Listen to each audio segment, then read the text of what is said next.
What's up, guys? So, welcome to episode number 3 with Kevin McGowan. He's one of the directors of Ameriwood. I'm super excited to have him on, and I'm super excited for you guys to tune into this conversation between him and I. He gives great, insightful thoughts, as well as at the end, he speaks about 10 lessons about life, and I relate to all those 10 things that he was talking about. So, hopefully, you guys can relate to them too. And it was a great conversation, and I hope you guys enjoy. All right, so welcome back to Lifestyle Blueprints podcast, episode number 3 with Kevin McGowan. He is one of the directors of Ameriwood, and he'll go into depth more about what Ameriwood is and what they stand for. And I'm super excited to have you on the show, Kevin. So if I didn't give you a proper introduction, can you please give the viewers and listeners that proper introduction? Thank you. Yeah, my name is Kevin McGowan. It's good to be here. I am one of the directors of Ameriwood Home in the product development team. Perfect. So how are you holding up during COVID-19, kind of like in general, like with life and kind of work life? I'm doing actually pretty good. It was very strange at first, and the wearing a mask out in public was like pretty hard for me. I don't mind doing it, but especially when I wear glasses, you have to pick one or the other. So Yeah. I can either wear the mask and I can't see, or I can see and not wear a mask. So, but I've been able to figure it out, and I think we're managing pretty good.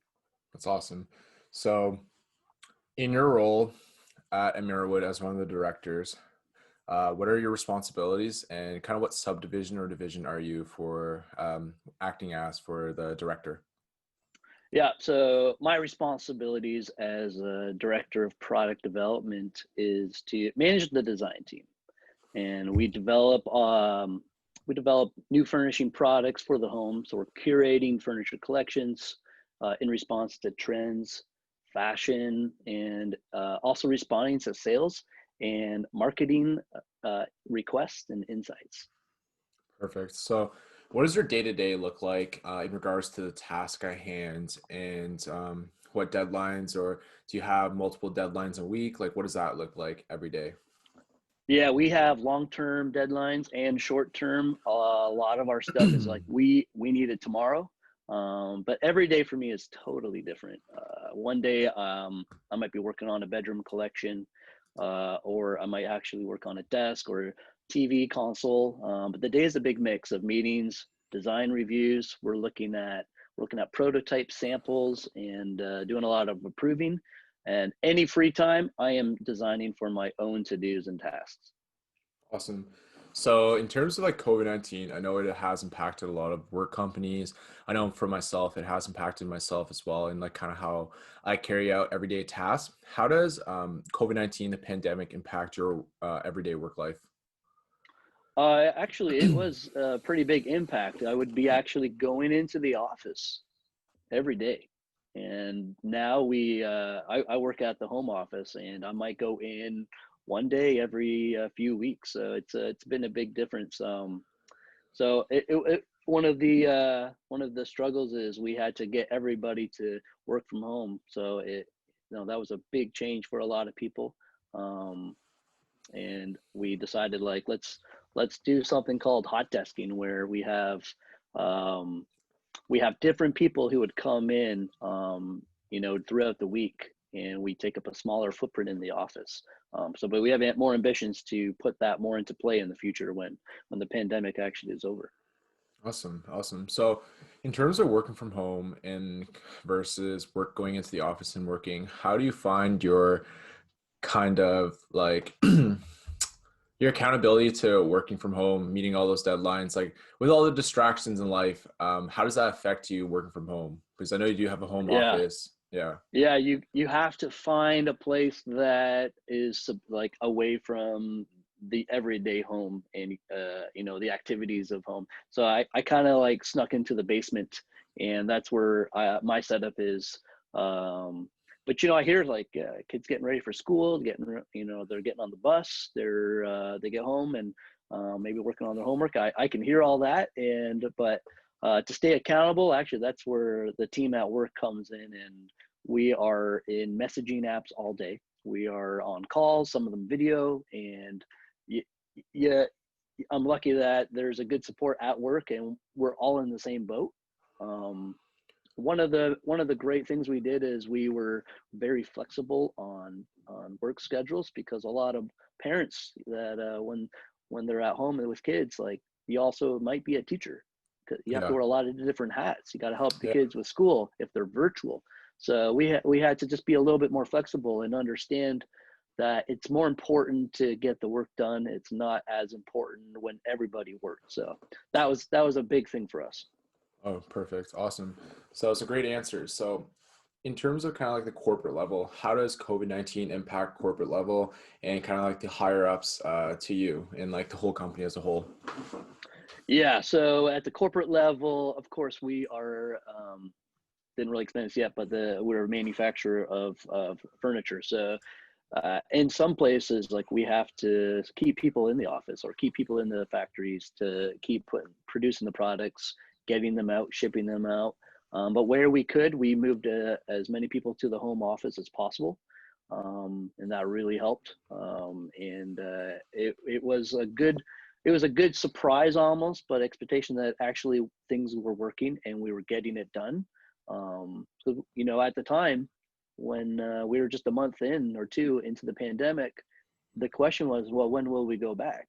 Yeah. And that's a much different question now, because we're not going back in the same way. I think Yeah. the pandemic has changed the landscape for not just us, but almost all the companies across North America and around the world.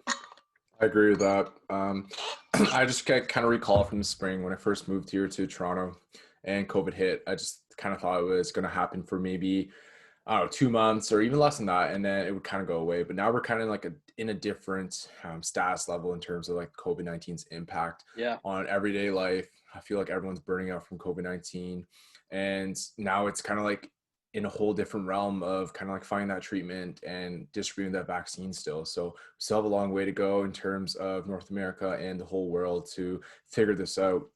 So with that being said, I just want to backtrack to kind of you talking about virtual platforms and messaging platforms. I was always curious about this with other companies, but what kind of platforms do you use for video calls and what do you use for Messenger?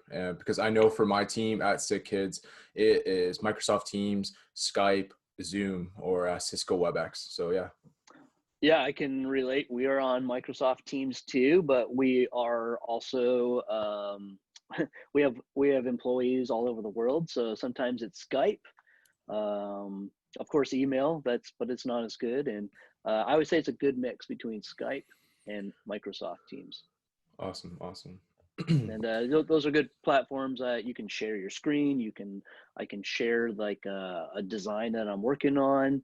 I don't have the guys or the girls right beside me like, hey, come check this out when I talk about my project. No, Yeah. we call and we share screens back and forth, and I critique their work. I ask for their input on my work. So the screen sharing, that is a must. You have Yes. to have that, especially in my in my field of work. So. Yeah, that's major key for sure. And with my job as well, we do share screens a lot, kind of for presentations and presenting to our doctors and that kind of stuff. So honestly, blessed to technology, and it's gonna keep on moving forwards. So, where is the company based out of originally? Ameriwood Home, yeah, Ameriwood Home. The headquarters is actually in St. Louis, near St. Louis, Missouri, USA. Kevin, so where is Ameriwood based out of? Ameriwood's home headquarters is located near St. Louis, Missouri, USA. Oh, nice, nice. So, what does Ameriwood distribute? And they make the furniture, right? And like, where do they distribute it to? Yeah, Ameriwood Home is a manufacturer of ready-to-assemble furniture. We have plants across North America as well as partnered factories all over Asia, and we source a lot of product from overseas.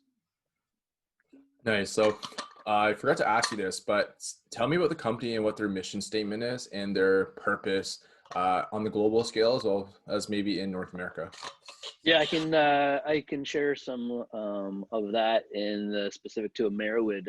So the mission statement is the Mirrorwood Home is missions to improve the lives of our customers with home furnishings that function well and are affordable. So what you can take away from that is very value driven furnishing products at all the price points. Perfect. So basically all those price points kind of correlate to the quality, right? Yeah, exactly. So Okay. a lot of people need furniture at the open price points, and a lot of them are willing to spend more. And so we want to make sure at everything we sell at all the price points have a very strong value, and it's a good buy for our customers. Awesome. Kind of backtracking to the previous question, in terms of distribution, I know with our previous discussions before in our conversations, when I was super intrigued by it, what companies do you distribute to? Do you distribute to like online sales, like such as Wayfair, Walmart, kind of what big companies in terms of Hmm. Ameriwood creating these designs and then distributing to sources and then distribute to Yeah. different online platforms? Yeah, there's a lot of correct answers to that question. So, in one place, we sell directly online. Yeah. In other places, we do sell through Walmart, Amazon, Wayfair, and we do so in store and online. So, I guess you could say everywhere and to all the mass merchants. Nice, nice. Okay. I feel like the listeners and viewers kind of just maybe wanted to know that. So, Yep. in terms of like educational requirements and like how to get into your field and experiences, what are like those requirements and experiences needed to be able to work in the industry you are in? Yeah, the course and program that I took, it would be industrial design, and that would be perfect for this type of field, which is the design team or the product development team. Experiences would be anything from doing CAD work or junior design work at other companies. But yeah, I would say industrial design is like a good starting point. And in terms of having that educational requirement, would you say on the other hand of things that experiences kind of lead up to higher positions? Like the more experience you have and the projects that you work Right. on kind of like correlate to your higher position and the potential for you to grow. Yeah, so I mean, earlier in my career, I was doing design, and but I didn't travel a lot. I didn't go and work with a lot of outside factories. But later in life and in my career, moving into more management and senior roles, I'm spending more time going to factories overseas. Of course, not this year. Hardly anyone traveled, but in Yeah. previous years, going to Asia and working with the factories, that those were really awesome experiences for me. And every day, I learned so much. So definitely, it's come with the territory and the experience, getting to go and do more things. Yeah, and motivation and just kind of like your drive to kind of pursue that bigger position. So, kind of touching point and expanding on you talking about traveling all around the world, kind of to Asia. Um, those opportunities were the conventions and like, what was your favorite place to travel to for those conventions or like those trips that you went on internationally? Yeah, it's funny because I remember going to see the factories and some of the furniture, but what you remember most is the food and the people that you meet. And that's kind of like what sticks in your head. So I love traveling around Asia. I've been to Brazil, I've been to China, been to Malaysia, Vietnam. Um, but it's the people, the incredible people, and trying all the different foods and seeing all the cultures. That's just really awesome. Yeah, taking like just being able to take that all in and like you said, Yeah. you've been to so many places, right? So you kind of get like a culture shock to some of these countries. And I even know when I go back to Vietnam, it's a culture shock, but you embrace that diverse like the Yeah. diverse demographic and the individuals that come within those countries. So that's awesome. So you mentioned that you noted that to the listeners and viewers that if they want to get into your field, it'd be industrial design. So when you were in Canada, well, I know you, but when you were in Canada, but for the viewers, what program did you go into and what school? So industrial design, but what school did you go to? Yeah, I attended industrial design program at Fanshawe College, and That was such a long time ago. In 1998, I started there, and it sounds like, well, it is. It's a different century. So, but that is where I went, and it was a program that also had internships. So that was like really cool for me. So I was really excited to attend there, and yeah, that was in London, Ontario. Nice. And did you find that the program upon like graduating like helped you in the like help you transition from kind of just like post-secondary to the professional work field? Because I guess you mentioned the internship component as well, but the whole program itself, did it help you transition? Yeah, it did. It was very specific. It was exactly, and like you don't actually hear that very often. Like you go to school, and it could be for some generic, program in college or university, and then it's a totally different field that you end up working in. But this was like very aligned, and it was very specific. Um, and I don't think a lot of people know about the program industrial design. So I can give you a little background story. Industrial design, it's the study of developing products that can be mass produced, and you cover everything from aesthetics, ergonomics, and you learn how things are made. So um, when I was a kid, people would ask me like, what do you want to be when you grow up? And without knowing anything about industrial design, I would tell them, Yeah. I want to be an inventor. Like that's all I wanted to do. I wanted to think up new ideas, and I would always draw like my own ideas, my own concepts, and I love to draw cars. And so I had no idea that there was a college program that actually catered to that. And I'm like, I don't know how if you ask anybody, how do you become an inventor? Like there's no, most people don't have an idea, but industrial design is actually pretty close. It fits the bill pretty good. So when I was 10 years old, I was really into cars. Loved to draw them and design my everything, all by myself. Yeah. So my family, we were attending the Toronto car show and the auto show, and we were going through the seeing all the cars, and sometimes you see concept cars, and you walking through all the floors, and we happened to stop at a booth that had a local college. Actually, it was Humber College, and they were advertising their industrial design program. So of course they had their own students there, and they were showing their own designs of cars. I'm like, what is this? This is perfect. I found it. It was right then and there that I knew what I wanted to do for the rest of my life. So it just happened. It just clicked for me. That's amazing. And I was fascinated about like cars too when I was like young and like drew them as much as you probably, but I don't know. I feel like I wanted to maybe pursue something like that, but sort of mom and dad, but I guess there were like pressures on like their end to kind of pursue like a science backfield, like a background. So that's why I did. But I always thought it was intriguing as well, kind of like industrial designing, kind of creating your own concepts and like seeing these car Hmm. concepts nowadays too. It kind of makes me think like if I had to go back and do things, I would have had done that. But kind of leading on from you seeing the program at Humber, what differentiated you going to Humber instead of like what made you want to go to Fanshawe instead of like Humber or other like college programs?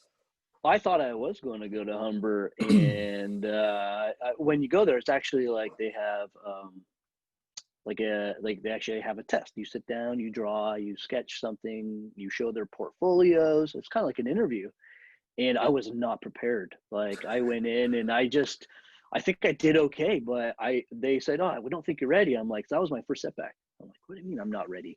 Um, and I didn't know what to think at the time. But I applied to other schools, and Fanshawe College also offered the program at the time, and I was accepted to that one with no test requirements. So this is weird, but of course, like I would say, for a long time I wanted to go to Humber, um, but I ended up at Fanshawe College, and actually it was Fanshawe College who actually had the internship. So I think in the end it was a better win. Yeah. It was a big deal. So we'll talk about the internship. I'd like to bring that up a little bit later, but that was that really set me on the path that where I am today. If I had gone to Humber, I don't think I would be where I am today.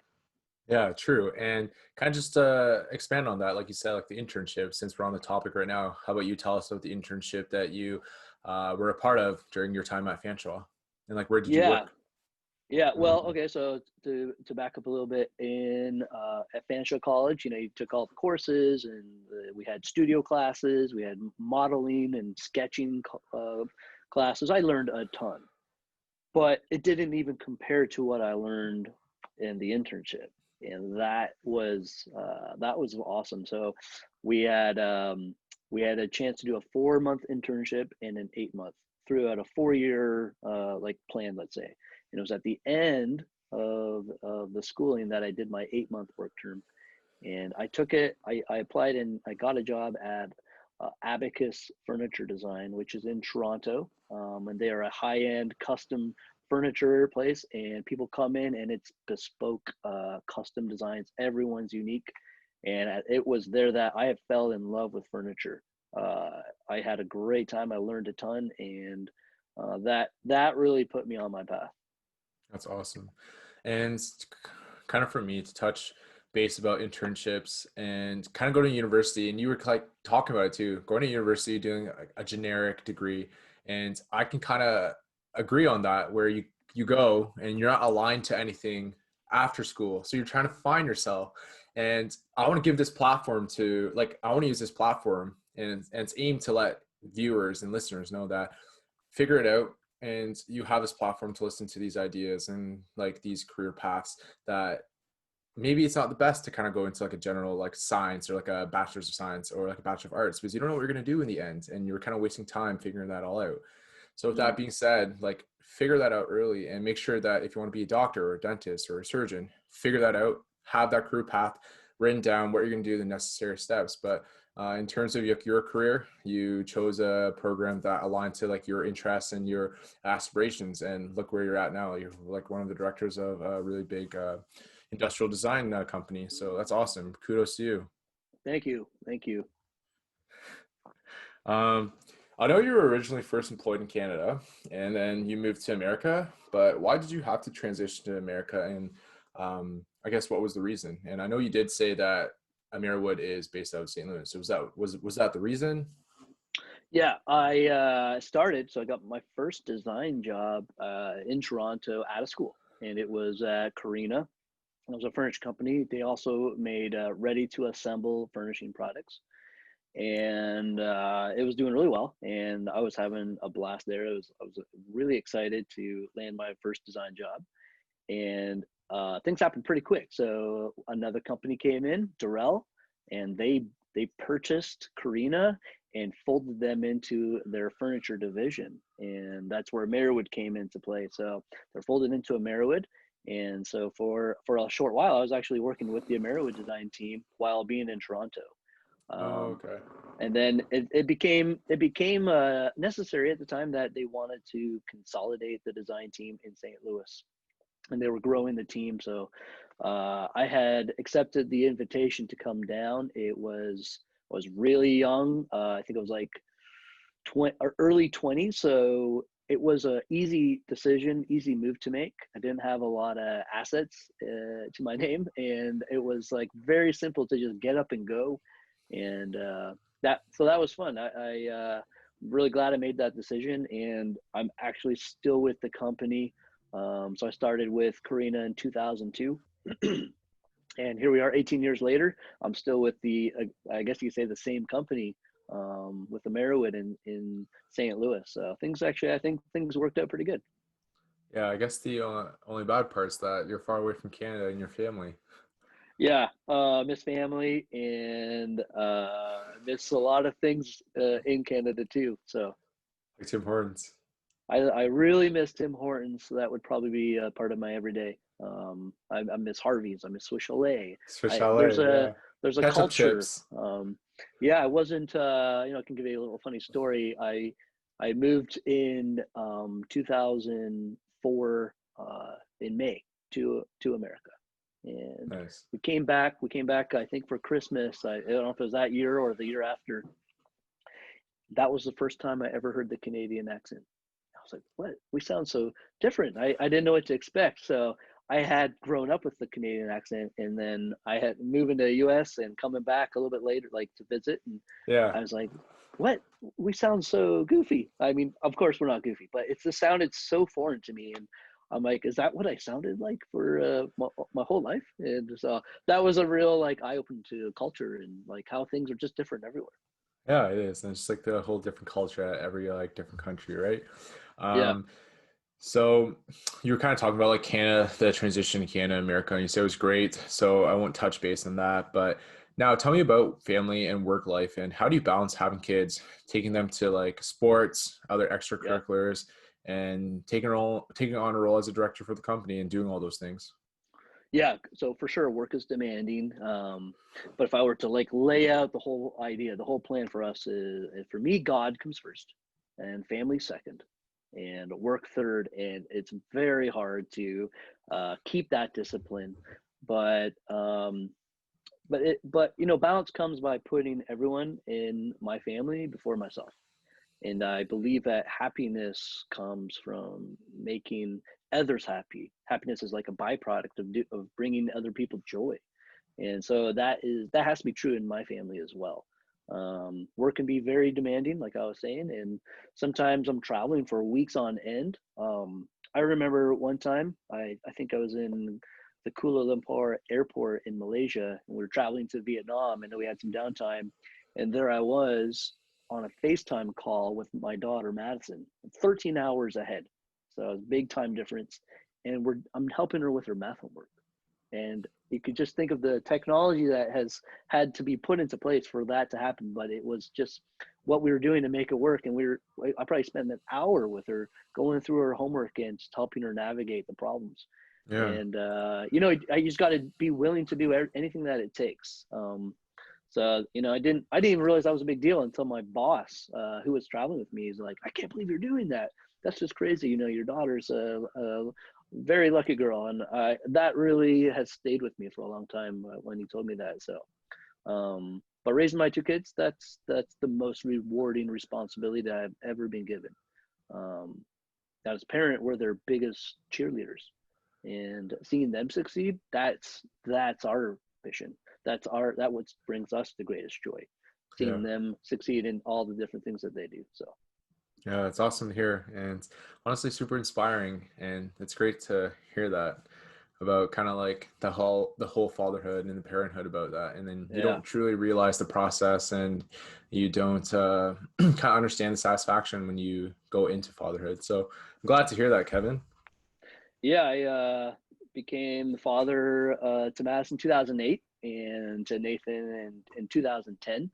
And before then, no one's existence was ever dependent on me before. So like, there's a ton of pressure becoming a dad or a parent. And I thought being a dad, I thought, okay, this is my chance. I'm going to teach them everything about life. I'm going to teach them all there is. Uh, what actually happens is they end up teaching you everything about life. And Yeah.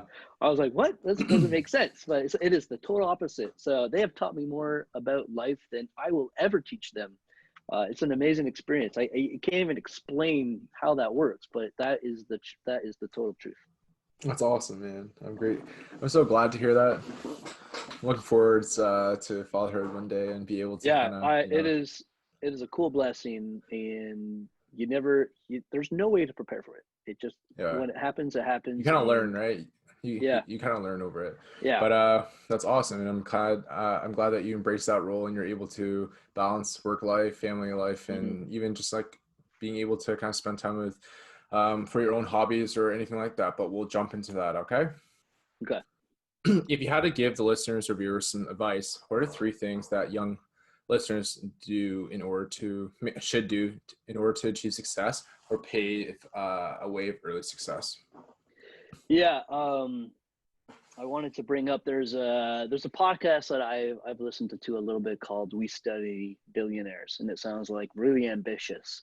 They have like 300 episodes, so I have not listened to everyone, but I think it was one of their most recent. And something that was spoken about really struck me, and it was the fact that you can education is almost free right now, and like it's weird to think about that. Like, I didn't understand that at first, but what they were saying is you can learn almost anything you want, any trade, any craft, any subject that you want, just with the internet, with Google or with YouTube. I was like, YouTube. oh my gosh, that's so true.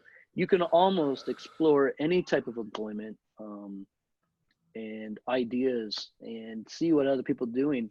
You know, like just like this own podcast, like people just have a desire to teach and share, and so it's really cool. You can almost explore anything that you want to do.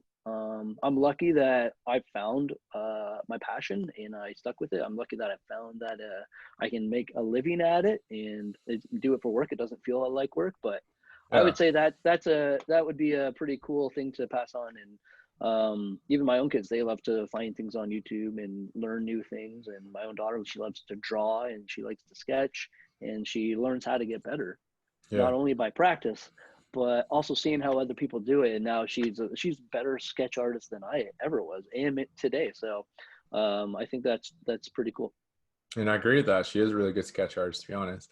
And Yeah. kind of just expanding for the viewers and listeners that you touched about it, about how if you work in a field and you're passionate about it and you love it, you really don't work a day in your life if you enjoy it. You No. know what I mean? So Right. like you're enjoying it and you're getting compensated for it. So that's amazing. So to the Yeah. listeners and viewers, find that passion and don't continue. I mean, continue to find that passion. And if you haven't, just keep continuing to find that passion and shout out opportunities online. And like Kevin said, that there are opportunities like online through YouTube and even Khan Academy. So where you can That's learn right. things. Khan Academy is a great platform for kind of high school students as well as university students. I remember I used those two platforms to solve Wow. problems or like learn things in university that weren't really explained super well to me. So there are a lot of platforms out there, and as the years pass, there's going to be even more virtual platforms that can help you with education as well as even professional experiences. So Yeah, I'd say that's really true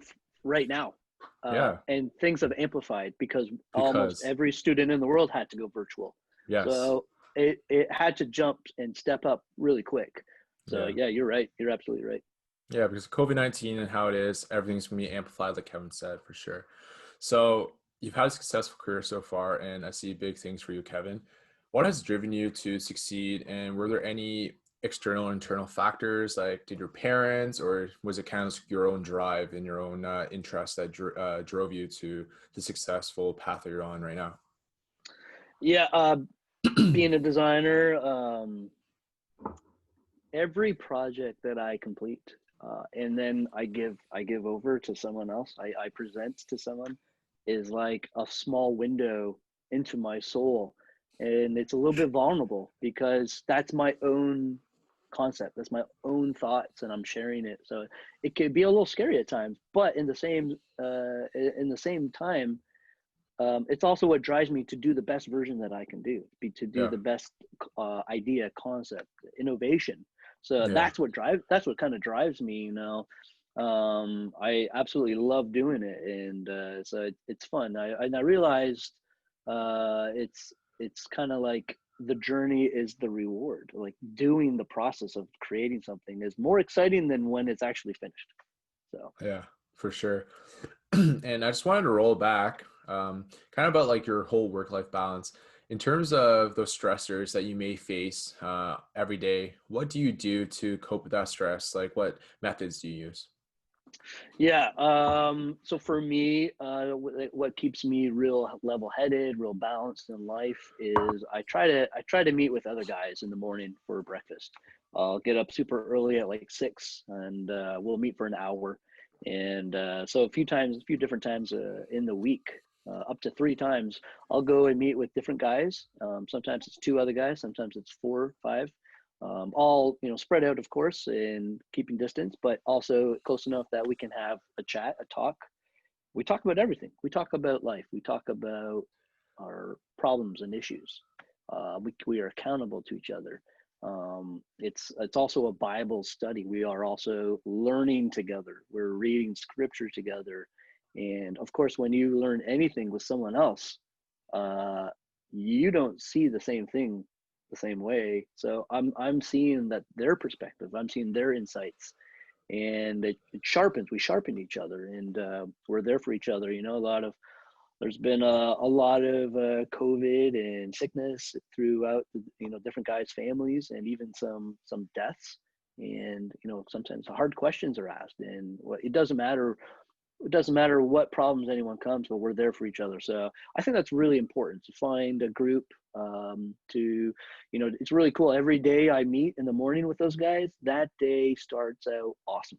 And I have just a positive look on life, and I'm like ready to go. And of course, it's different when you wake up and get out of bed the next day, and I don't meet those guys. I'm pretty much waking up 10 minutes before I have to go down to my virtual office and log in.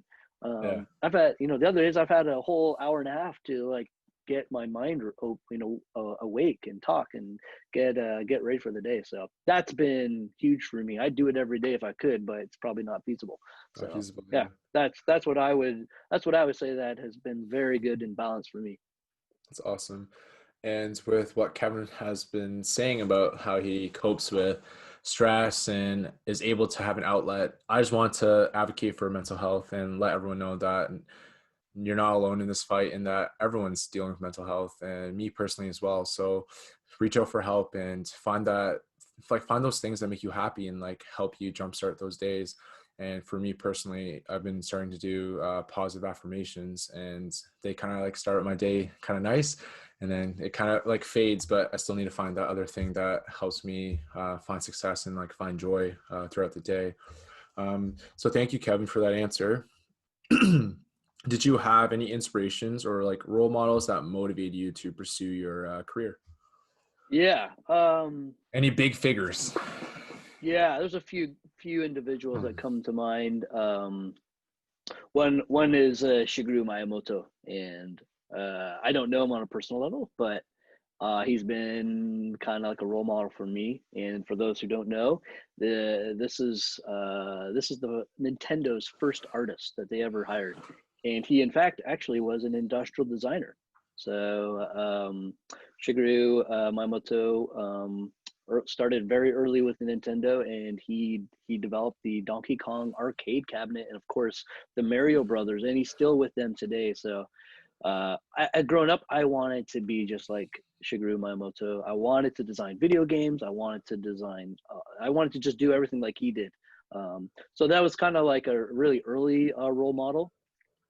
Later in life, even while I was in college and starting at my first my career, obviously everyone started hearing more and more about Apple. And Johnny Ive is the acclaimed and designer for Apple, and he worked hand in hand with Steve Jobs, and they have given and blessed the world with many cool products. And it's to them, it's always is less is more in the design philosophy, So, where you take everything off that shouldn't be there. And so that's why the Apple products are very streamlined and cleaned, and a lot of them don't even have power buttons.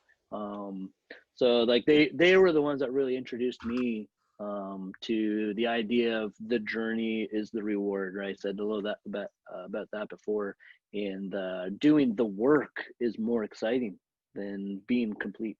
So it's like that's kind of like what I hold to every day. I absolutely love doing the design process. I love going through and figuring out and solving problems. The third role model that I had was actually his name is Joe Miller, and he sadly has passed away. But he was hired on in the around like the 2008 time period to run the design team, and he took me under his wing.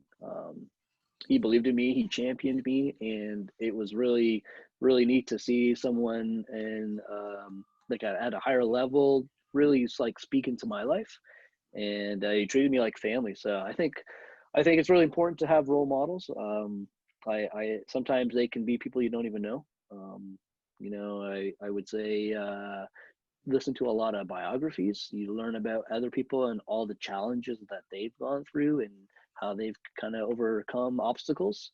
So there's a lot. Role models are really important, and but also mentoring is important too. So if you're an older listener, find those young guys that they need help and guidance, and figure out how you can give back. So I think both sides of those things are really important. yeah. And those are awesome three role models. And I just wanted to like mention my role models as well. And I think I mentioned them in my last previous podcast. But growing up, I didn't really have a huge kind of like knowledge about these like big figures like Kevin did. But I'd say still my parents are like one of the biggest role models, kind of just their hard work and their perseverance during the tough times when they first moved here. But at the same time, mentoring was a big part, and the jobs that I took roles in, the individuals who were overseeing me and supervising me took me under their wing and built me into the best version of myself when I was like taking on these roles. And I learned a lot from these individuals, and they believed in me and believed that I can strive for bigger roles. And that's how I kind of ended up in Toronto with Sick Kids and Mount Sinai. And I have to thank those people and those individuals who believed in me and gave me those opportunities, even if they were small. They gave me those opportunities to build myself and like learn about myself and like learn new things that mold me into like the person I am today. So I think mentoring as well as role models are a big thing. So moving on to the next question, what is your end goal, Kevin? And are you settling? Are you settling now, or do you have aspirations for something bigger? Yeah, it's tough because it's hard to answer that. But I have worked in this field for 20 years. And I enjoy it very much. I can't even imagine what retirement looks like because I just don't see myself sitting still and relaxing in that sense. So I want to design for as long as I can. My aspiration is just to keep going. Um, I like where I am at, so that's kind of where things are good. Awesome, awesome. So now to lighten up the mood, we're kind of coming to the end of the podcast, but I thought these were super good questions to ask you. We have some similarities in terms of what we like and the interests, so I thought this would be a great conversation. So, what are your hobbies when you have some spare time? You're not with the kids, you're kind of just chilling. Yeah, I love audiobooks. I I actually it's a bit of a guilty pleasure. I seem to like be captured by them more so than even a movie. And it's like usually an audiobook takes a weeks or two to finish. So you get really sucked into the character development and all that, really like kind of like that kind of stuff. And I talked about biographies. Those are so interesting and so such teachable stories. Yeah, Um, I like music. I love listening to and watching movies and shows. And anytime someone else is willing, I love to play table tennis. So those are some of my hobbies that I might go to. Um, yeah. nice. What are your everyday interests like? Is it like technology, sports? I know you mentioned like audiobooks, but what is that big thing that you are super interested in and you're able to talk to individuals about? Yeah, I don't know why, but every day I visit websites like The Verge or Ars Technica. I love The Verge. More I go to those more than I would go to like CNN or something. I Yeah, don't know why, but I love the cutting edge technology or hearing and reading about stories of technology like autonomous cars and The Verge does a great job great job. of creating those articles, and they're Yeah. very interesting to me. I don't read every single one, but I feel like I gotta stop and like check them out. So yeah, of course, I love technology. I just love learning about kind of things, new things coming, and how they impact our lives. You never know how a new technology is going to change everything, but it's yeah, that's kind of like really interesting to me. Yeah, and I love technology as well. And I feel like that's kind of like how you and I built kind of our like relationship and our family relationship is in like talking technology. And it's funny that you Yeah, mentioned The Verge because I do love reading The Verge articles and like listen to the reviews and like watching the reviews because I think they do a yeah, great job in terms of outlining the whole package of like of the tech piece. Like if it's an iPhone, they go through every single thing about the iPhone and it's great. yeah. The reviews are awesome. They are. Who are your top three musical artists right now that you listen to on the daily and that you're kicking with and rocking with? Usually a week doesn't go by without listening to either Mumford and Sons, Lumineers, or another band, Need to Breathe. I usually find time to listen to those, and if I can't figure out what to listen to, I usually put one of their songs on. Great bands, great bands. I love the Lumineers. I love them. Great, great music. Um, What shows have you been watching during the COVID-19 pandemic? I know it's been like a while now, but what are you watching now? We have taken a lot of family journeys and movies and series over the pandemic. We watched all of the Pirates of the Caribbean with the whole family. We Yeah, did the whole Lord of the Rings. I think there's like 6, 7 movies in that. We did the entire Fast and the Furious. So I love big story arcs and yeah, earlier, even I guess before the pandemic, we did the whole Marvel Cinematic world. so good. So I mean that's like 23 movies. It's So so good. yeah, we try to watch all of that and stay on top. The kids have gotten me hooked on anime. I don't know how, but I never thought I never thought it would happen. But we watch two shows religiously. One is Haikyuu, and it's like, what is Haikyuu? And it's a story about a Japanese volleyball team, a high school volleyball team, and there's like incredible character development. I'm like, this is like a great story, and it talks to they spend time on each character in the team, and even other teams are like, this is it's very good storytelling. And if you like any sports or anything like that, this is a great thing. Even though on the surface it's a cartoon, Yeah. I find so much enjoyment out of these shows. Another one is Doctor Stone. I'm not going to give you much a background, but check those shows out. Those are pretty cool. True. And I was laughing at you for watching anime or starting to watch anime with the kids, but when I grew up, I was watching anime too. And like the creators and the directors and the producers of these anime shows, they're so good at building stories for these characters. And then you see them from kind of like when they were like at the bottom and then they're at the top, and like the character growth is like amazing. And you don't really see Yeah, that in like shows today. I feel like they're kind of more like, I don't know, yeah. dramatic and kind of the same over and over. But I feel like anime does a good job at doing that for sure. I would totally agree. Yeah. So tech talks, we kind of like touched upon tech, but what are your favorite tech brands right now? Your top three or top five? Uh, uh, top three was hard. Now you want top five. Okay. Well, the ones on my mind is Apple, Sonos. Really like their simplistic yet very good sound products. I love Tesla. Man, I can't think of other two right now that I would think are on par with those three. Yeah. Of course, I like video games, but I'm not buying like the latest consoles. I'm not buying. It's so expensive. I'm not buying the PS5, I think, or the I don't know what the Xbox S1. I don't even know what it's called, but they're Series very X. cool. Yeah, I like learning about them, and I kind of like stay on top of like what's happening, but I probably wouldn't be buying them. I do consider myself an early adopter, but it just have playing video games takes so much time out of your So much time. your life. I don't have as much to give anymore. But I do enjoy playing Nintendo Switch with the kids. So I would say some of the video game consoles like those would be up there too.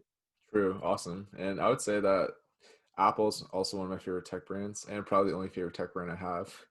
Yeah. But kind of leading on to that, Kevin, what are you rocking right now? Like, what's your phone? I have the iPhone 11 Pro Max, and I went from the iPhone 6. I know I say I'm an early adopter, but when I spend a lot of money on the phone, I plan to keep it for a long time. And the first thing I noticed when I got this, like I could not believe that I didn't have to charge it all day. Yeah. I would charge it and wake up and it would be ready to go. And the first day I went to plug it back in at the end of the day, and it was still at 80%. I couldn't believe it.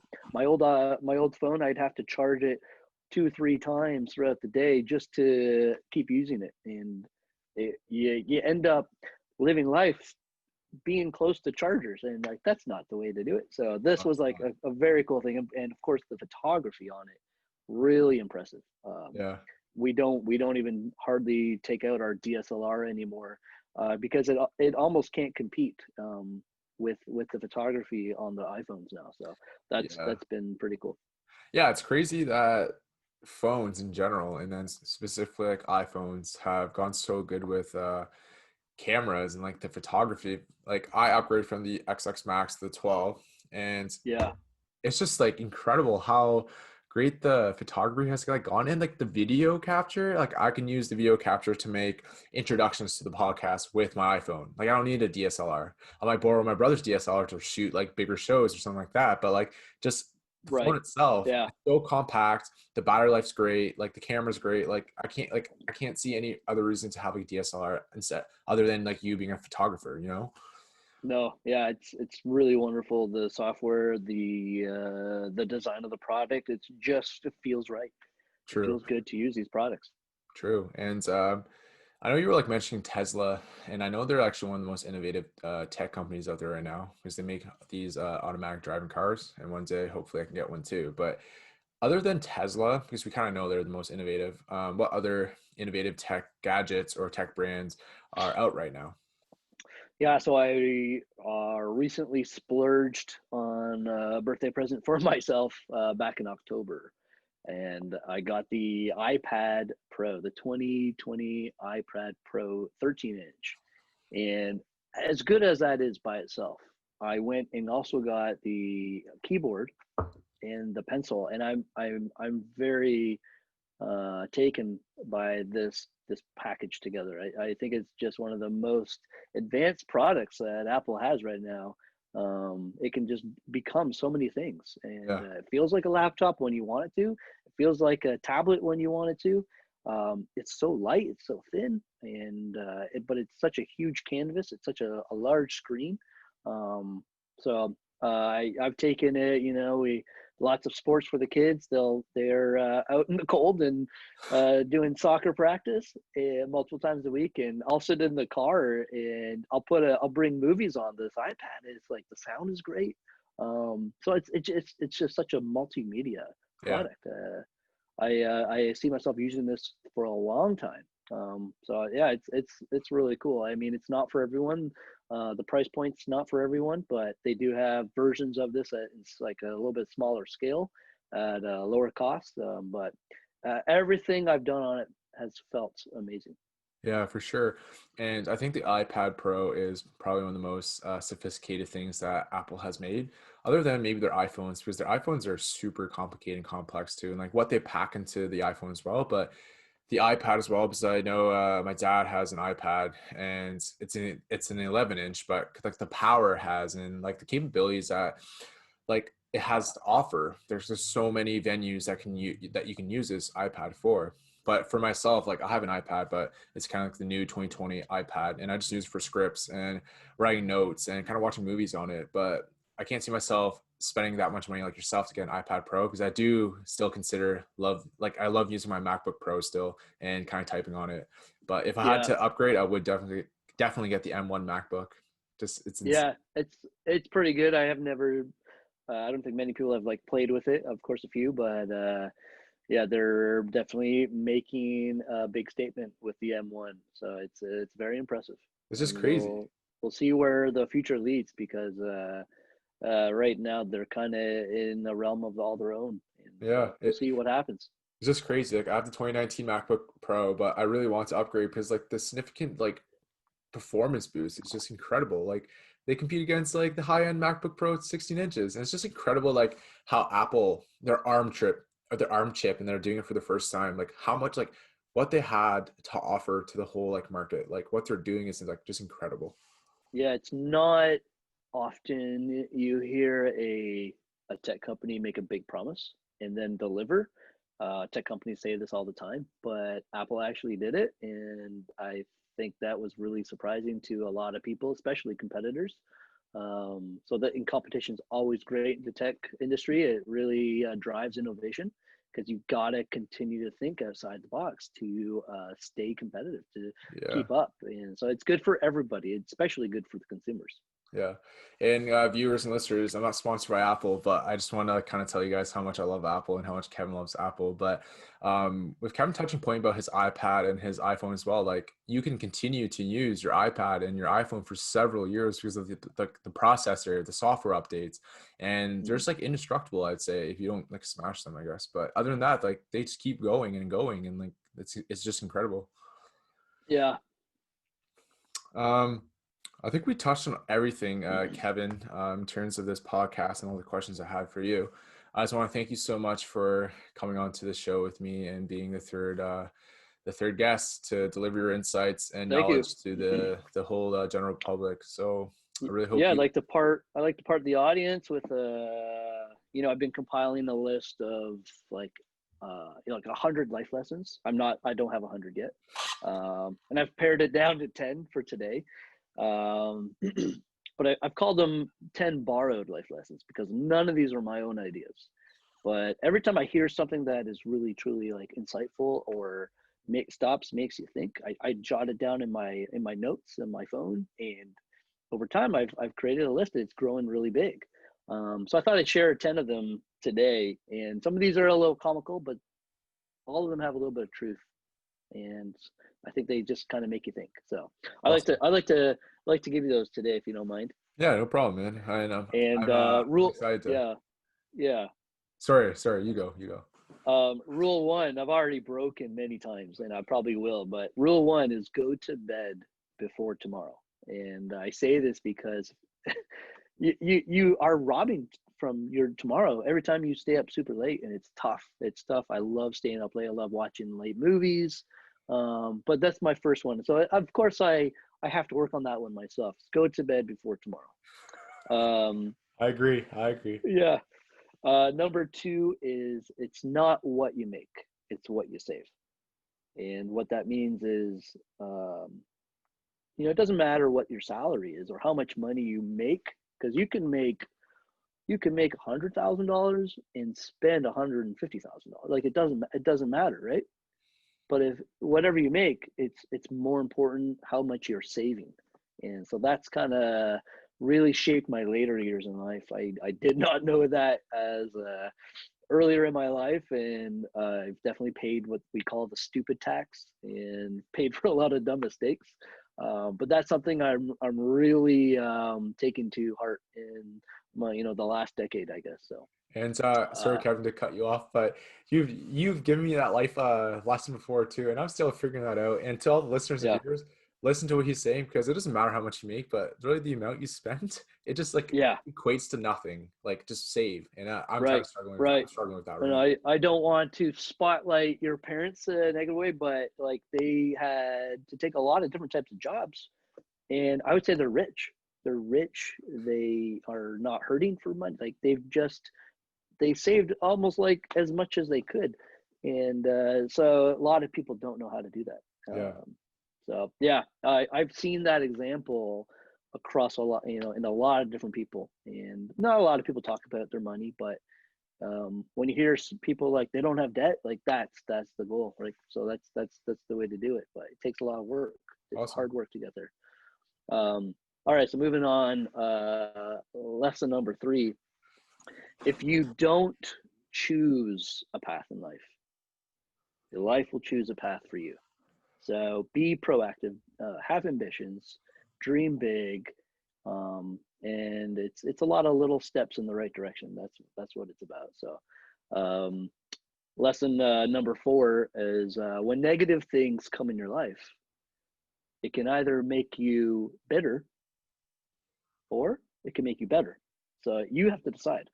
You have to decide what you're going to do with that. That's a good one. I like that one. Okay, so step number 5 is focus on the step in front of you, not the whole staircase. That's impossible. It's so hard to see where you have to go from where you are. You might be in a bad place and you can't figure out how to get to the other side. You guys got to focus on the small step right in front of you. It's a lot of small steps in the right direction.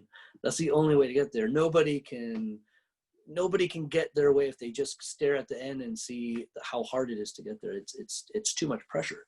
So number 6, you can have control or you can have growth. It's hard to have both. You cannot have both. It's a balance. So growth hurts sometimes. It's hard, right? You did a lot of training and working out, Jordan. So you kind of know like growth hurts, and sometimes you don't achieve the same goals every day. You want to be in control of like, I want to do this, and you don't do it that day, but it takes time. So you gotta like kind of it's the ebb and flow. You got to like go back and forth. Yeah, for sure. Number 7. So this one's more of a thoughtful one. It's a ship is safe in the harbor, but that's not what a ship is made for. So, it's kind of like if you have certain skills and things that you can do, but you're not using those skills, what are you doing? You're playing it safe. Maybe you need to take more risk. So I like that one. Number 8, it says character is how you treat those who can do nothing for you. So it almost cost us nothing to be nice, be kind, and to help others. So that's an important one. I like that one a lot. Okay, almost through it. We're on number 9. Okay. Number 9, if you believe it will work out, you'll see opportunities. If you believe it won't work out, you'll see only obstacles. So your outward look on life makes a huge difference in how you achieve your goals. And if you're a negative person, you're only going to see how everything's really too hard. But if you can find positive, you're going to see how you can get it done. Yeah. And number 10 is kind of it's a hard one to swallow. Maybe it's a little bit true, maybe not. But I think it's important. Is we're all only 4 bad decisions away from ruining our lives, and that doesn't take much.